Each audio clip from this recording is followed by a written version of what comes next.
Hello students, we are studying chapter 2 which is electric potential and capacitance. Today we will study the electric potential due to a point charge. किसी point charge की वजह से electric potential हम लोग find करेंगे, उसके लिए एक फार्मूला डिराइव करेंगे आज हम लोग. First of all I would like to recall what is potential and what is potential difference. तो एक बार हम लोग रिवाइज कर लेते हैं कि पोटेंशियल और पोटेंशियल डिफरेंस क्या होता है, और फिर उसके बाद हम लोग एक फार्मूला डिराइव करेंगे for electric potential due to a point charge. तो इलेक्ट्रिक पोटेंशियल हम बोलते हैं किसी भी इलेक्ट्रिक फील्ड के अंदर हम यूनिट पॉजिटिव चार्ज को इन्फिनिटी से अगर लेके आते हैं तो उसके लिए जो वर्क डन होता है उसी वर्क को हम लोग बोलते हैं electric potential. Means the amount of work done in bringing a unit positive charge from infinity to an electric field is called as electric potential. ठीक है. और इलेक्ट्रिक फील्ड के अंदर किसी एक पॉइंट से दूसरे पॉइंट तक अगर हमें चार्ज को मूव करवाना है, यूनिट पॉजिटिव चार्ज को, तो उसके लिए जो अमाउंट ऑफ वर्क डन होता है उसे हम बोलते हैं पोटेंशियल डिफरेंस. ठीक है. तो एक्चुअली में पोटेंशियल डिफरेंस क्या होता है, ये दोनों पॉइंट का, मान लो एक पॉइंट है ए, दूसरा पॉइंट है बी, तो इन दोनों का जो पोटेंशियल है उसका डिफरेंस होता है. ठीक है. पॉइंट ए पे लाने के लिए किसी यूनिट पॉजिटिव चार्ज को इन्फिनिटी से अगर हम पॉइंट ए पे लेके आते हैं तो उसके लिए हमें कुछ वर्क करना पड़ेगा, तो उसे हम बोलेंगे the potential of point A. And the amount of work done in bringing a unit positive charge from infinity to point B is called as the potential of point B. Okay, and the difference of the two potentials, the difference of the potential of these 2 points is called as the potential difference. इसे हम potential difference बोलते हैं. ठीक है. Now we will derive a formula for the potential difference, electric potential due to a point charge. तो इसके लिए मान लो suppose a point charge Q is placed at O and we have to find electric potential at point P which is at distance r from Q or O. ठीक है. अब potential point P पे हमें find करना है, तो हमें infinity से एक यूनिट पॉजिटिव चार्ज को P पर मूव कराना पड़ेगा, और उसके लिए वर्क अगर हम फाइंड कर लेंगे तो वही हो जाएगा इस पॉइंट P का पोटेंशियल. ठीक है. तो इसके लिए हम क्या करते हैं कि हम बीच में एक पॉइंट लेते हैं A, और मान लेते हैं कि a test charge Q is placed at point A. कोई एक टेस्ट चार्ज है जो पॉइंट A पर प्लेस्ड है. ठीक है. अब इस चार्ज के ऊपर, इस चार्ज की पॉइंट चार्ज की वजह से एक फोर्स एक्ट करेगा. ठीक है.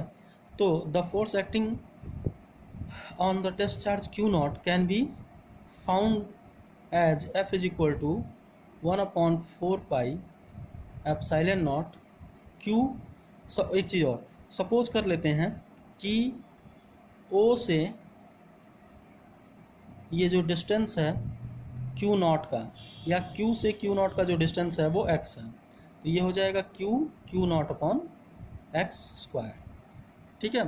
देखो, हम फोर्स क्यों फाइंड कर रहे हैं, हमें फाइंड करना है वर्क डन. मीन्स अगर हम वर्क डन फाइंड कर लेंगे पॉइंट P तक चार्ज को मूव कराने के लिए, then that work done will be the potential. तो वर्क डन फाइंड करने का तरीका क्या है, वर्क का फॉर्मूला होता है force into displacement. So firstly we will find the amount of force which will act on the test charge Q0, and then we will multiply the force into the displacement which we move the charge to bring it to point P. Then we can get the work.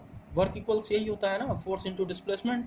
तो हम इसके ऊपर जो force act करेगा वो, और फिर जितना डिस्प्लेसमेंट इसका होगा उसका मल्टीप्लाई कर देंगे तो हमें वर्क मिल जाएगा, and that work will be the potential. ठीक है.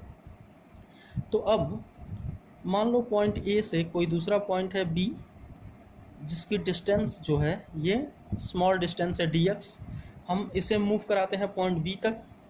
पॉइंट बी तक इस चार्ज को ए से बी तक अगर मूव कराते हैं तो यहाँ तक मूव कराने के लिए जो स्मॉल वर्क डन होगा, अगर उसी स्मॉल वर्क को हम इंटीग्रेट कर देंगे इनफाइनाइट से आर इस लिमिट में, ठीक है, तो हमें टोटल वर्क डन मिल जाएगा। जैसे हम क्या कर रहे हैं अभी, हम क्या करने वाले हैं कि इस चार्ज को हम एक स्मॉल डिस्टेंस मूव करवा रहे हैं, और उस डिस्टेंस मूव कराने के लिए जो स्मॉल वर्क डन होगा वो हम फाइंड कर ले रहे हैं। अब इस स्मॉल वर्क डन को हम फाइनल लिमिट और इनिशियल लिमिट और फाइनल लिमिट के बीच में अगर इंटीग्रेट कर देंगे स्मॉल वर्क डन को, तो हमें टोटल वर्क मिल जाएगा। मींस अगर इनिशियली इनफाइनाइट डिस्टेंस पे है ये चार्ज Q से, ठीक है, और फाइनली उसको P पे R डिस्टेंस पे हमें ले आके प्लेस करना है, तो हम इनफाइनाइट और R के बीच में अगर इस स्मॉल वर्क डन को अगर इंटीग्रेट कर देते हैं तो हमें टोटल वर्क डन मिल जाएगा। ठीक है, तो वही हम करेंगे। The amount of work done in moving charge Q naught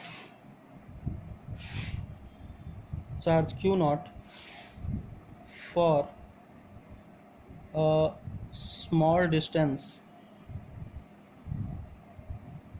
dx, ठीक है, तो इसे हम dw से रिप्रेजेंट करते हैं। ये हो जाएगा f dx cos थीटा, ठीक है, fs cos थीटा यही फॉर्मूला होता है, force into displacement cos theta. अब यहाँ पे थीटा क्या है, it is the angle between the force and the displacement. तो फोर्स का डायरेक्शन इधर है और डिस्प्लेसमेंट हम उसके जस्ट अपोजिट डायरेक्शन में कर रहे हैं, then the angle between this two will be 180 degree.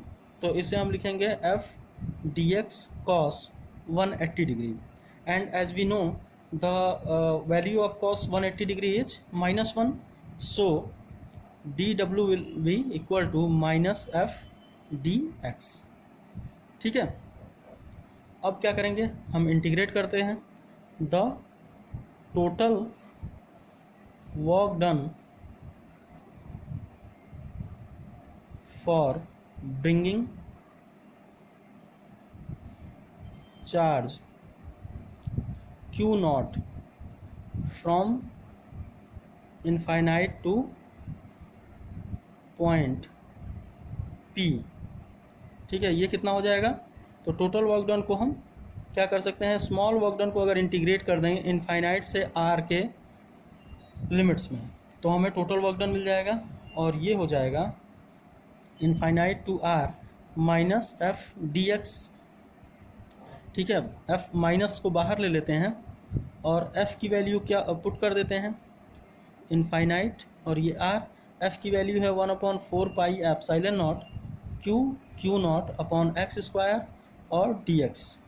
अब यहाँ देखो तो इंटीग्रेट क्या होगा, dx जो है वो इंटीग्रेटर है, मीन्स ऑपरेटर है इस इंटीग्रेशन का, तो x वाला टर्म उसके साथ इंटीग्रेट होगा। q नॉट क्या है, ये चार्ज है, चार्ज कांस्टेंट है, तो कांस्टेंट इंटीग्रेट होगा नहीं। 4 पाई एप्सिलॉन नॉट ये भी पूरा कांस्टेंट है, तो ये सारे कांस्टेंट जो है वो इंटीग्रेशन के बाहर आ जाएंगे। तो यहाँ हो जाएगा 1/4 pi epsilon naught q not, और इंटीग्रेट होगा एक्स स्क्वायर को 1/x स्क्वायर को x की पावर -2 dx हम लिख सकते हैं। ठीक है, अब x की पावर -2 को अगर हम इंटीग्रेट करेंगे कौन से फॉर्मूले पे, फॉर्मूला है x to the power n dx, इसको इंटीग्रेट करते हैं तो हमें मिलता है x की पावर n+1 अपॉन n+1। इस फॉर्मूले पे इसको इंटीग्रेट कर देंगे तो w इक्वल्स हो जाएगा -q naught upon 4 pi epsilon naught x to the power -2 + 1 upon -2 + 1 infinity to r। ठीक है, अब ये हो जाएगा -q naught upon 4 pi epsilon naught, ये x की पावर -2 + 1 कितना हो जाएगा, x की पावर -1 हो जाएगा। x की पावर -1 का मतलब 1/x। ठीक है, तो ये 1/x हो गया, और -2 + 1 ये -1 होगा, तो बाहर एक इसके माइनस भी लग जाएगा, इनफाइनाइट टू r। इस माइनस को हम बाहर ले आएंगे तो ये माइनस जो है ये प्लस हो जाएगा, तो ये होगा q naught upon 4 pi epsilon naught 1 upon x infinite to r. ठीक है, अब हम क्या करते हैं, हायर लिमिट पहले पुट करते हैं और उस जो आता है उसमें से लोअर लिमिट पुट करके इसको हम सब्ट्रैक्ट कर देते हैं। Means higher limit minus lower limit, simply हम ये बोलते हैं इसको।